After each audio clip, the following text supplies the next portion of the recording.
Whatever it is to which the word spirituality refers, it is something that almost all we humans intuitively understand, and it's something that many consider to be the highest manifestation of our humanity. But do we need religion in order to be spiritual? The religious hijackers would like us to think so, but I want to suggest to you that they're wrong. Dead wrong. I'm not going to deal with ghosts and ghouls. I mean, you decide whether they're real or not. I just think we can understand spirituality perfectly well without the need to associate it either with evanescent, shadowy forms, or with those other sadly less evanescent, shadowy human forms, dressed in frocks, preaching spiritual war and fiery damnation.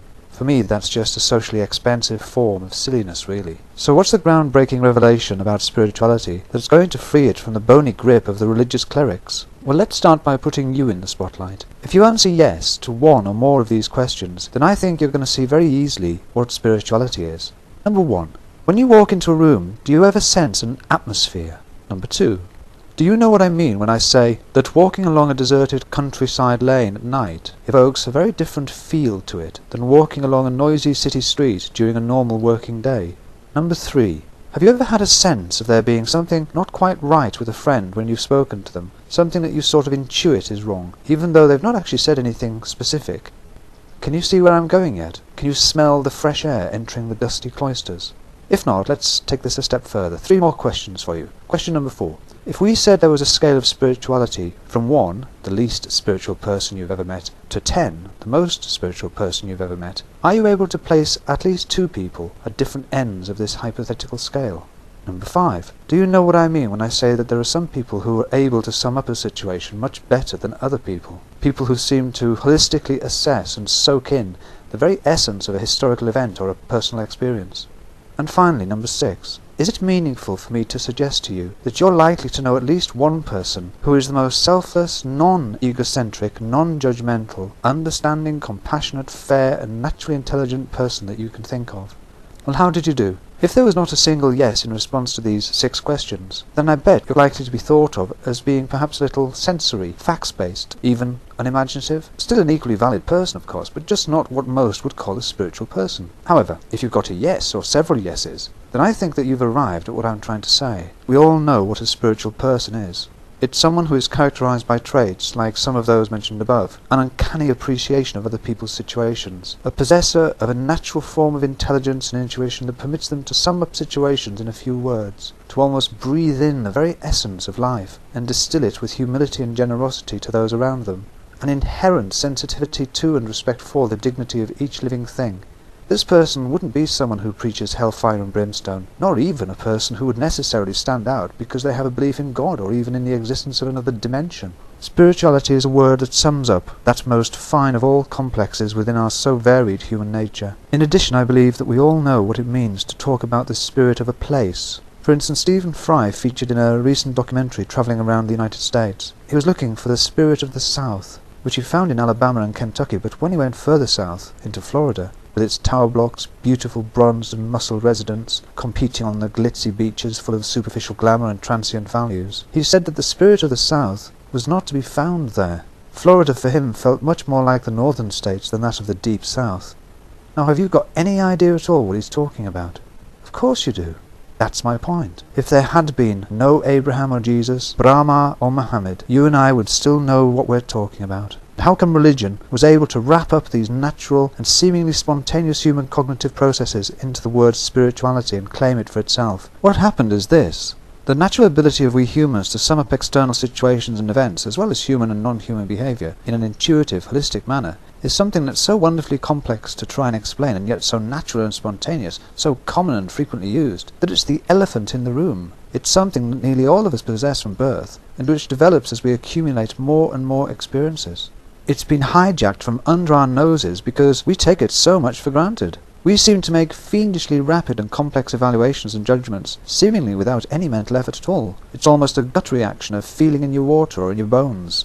The mother who knows nature through having grown a child within her own body, watched it pass into the world and grow into a different human individual, is likely to be much more in touch with spirituality than a whole bishopric full of Bible-bashing clerics. Those who are often labelled spiritual people are only called that because this term has come to mean a host of other such things like clairvoyance, mind-reading, prophecy, making crystals move or spoons bend, magically healing the sick, raising the dead, turning water into wine, or even being able to hitch a free ride through the heavens with some archangel. Whether or not any of this has any reality outside the imaginations of humans is really nothing to do with spirituality. Because even if it was just all a load of old baloney and there was neither a spiritual realm nor any god, we humans would still have our spirituality.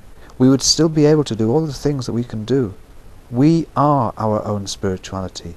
It doesn't possess a separate identity, nor has it wings with which it can fly from our hearts and imaginations. We are it, and it is us.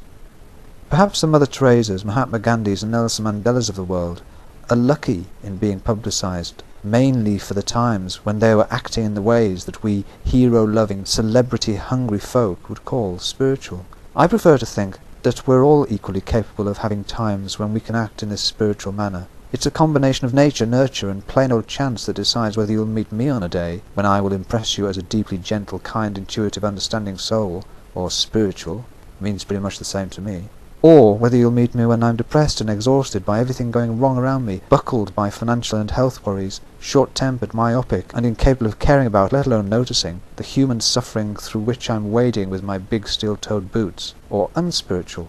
It's so much easier to be spiritual when you're living in a cave in a mountain, with all your food and water brought to you by hordes of sycophantic pilgrims, than when you're living as a young single mother in a run-down and intimidating block of flats in a cold and grey town centre, threatened by eviction, confused by your own desire to be a good person while needing to drink just to get through the lonely nights, and lie and scrounge just to get you and your equally underachieving children through the relentless and meaningless days.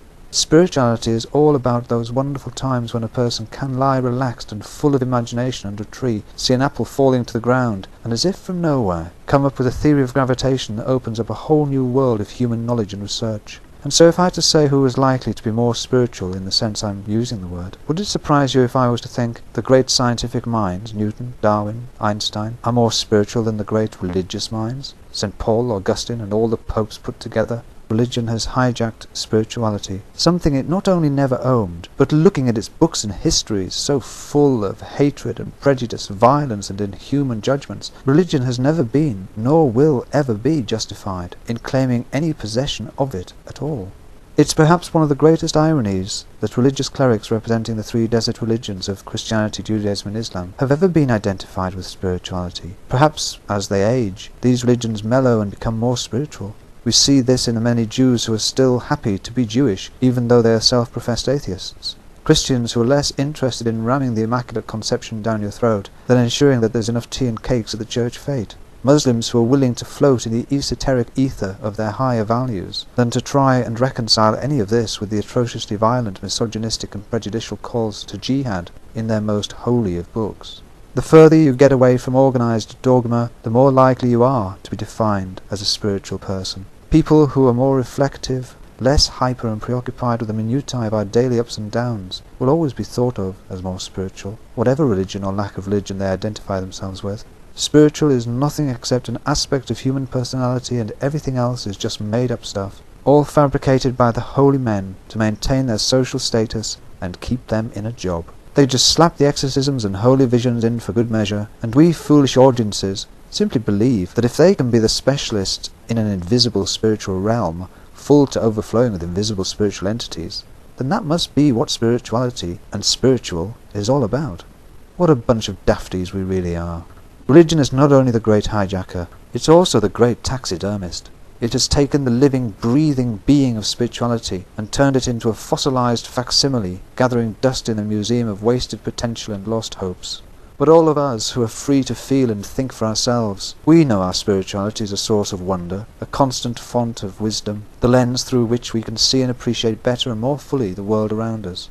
It's like a dual cognitive threshold through which we can both access and perceive many of our highest human values and abilities, a means of allowing our wonderful imaginations, instincts and reasoning to find wings and transcend everyday life. Perhaps we can't all be spiritual all the time, but the world of humans would be a much better place if more people could be spiritual more of the time, and if more of us were able to help each other look outside the narrowing focus through which dogmatic religion forces us to peer.